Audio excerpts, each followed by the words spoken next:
Louis the Fish. Story by Arthur Yorinks. Pictures by Richard Egielski.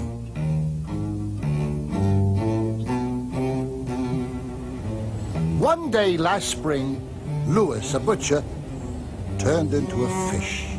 Silvery scales, big lips, a tail, a salmon. Louis did not lead before this an unusual life. His grandfather was a butcher. His father was a butcher. So Louis was a butcher. He had a small shop on Flatbush. Steady customers, good meat. He was always friendly, always helpful, a wonderful guy. But Louis was not a happy man. He hated meat. On birthdays, his beaming parents would hand him a gift-wrapped salami. When he was 13, they gave him a turkey. Louis did anything to get away from meat. He got a job afternoons, cleaning fish tanks in a doctor's office. Oh, Louis loved the job. For hours, he'd stare at the fish, their eyes blinking, their fins flapping. But a good thing doesn't last long. One night at dinner, Louis's mother said to his father, "Nat, why does Louis have to slave over those lousy fish? What's the matter? You can't give him a little job in the store?" "But Ma, I like..." "You're right, Rose. Tomorrow, Louis, after school, you come to the store. It's time you learn something about meat." And that was it. Every day, Louis was at his father's shop. "Someday, this will all be yours," his father would say. And it was. His parents died suddenly, and Louis took over the butcher shop. For years, that's where he worked. Louis was so unhappy.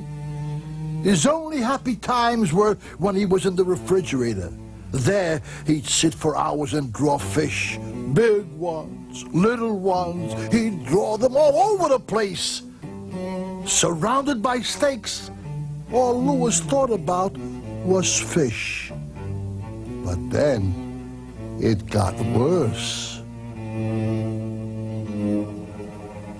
He began to see fish everywhere, at home, on the bus, at ball games. Even his customers began to look like fish to him. Business started to fail. His health declined. He was always thirsty.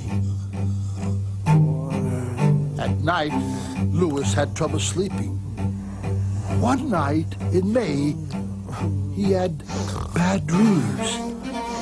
He dreamt he was walking down the street and he was attacked. Hamburgers were punching him, salamis kicked him, lamb chops, roast beefs, and briskets all ganged up on him. He yelled for help! But no one came. That morning, Louis woke up feeling cold and wet. He was a fish. A salmon. Al, from Al's pet store, found him on the bus going up Flatbush. "Look at that face," he tells his customers. "I couldn't eat him, so I brought him to the store." Louis soon forgot everything about being a butcher, living on Flatbush, or even being a human being at all. After a hard life, Louis was a happy fish.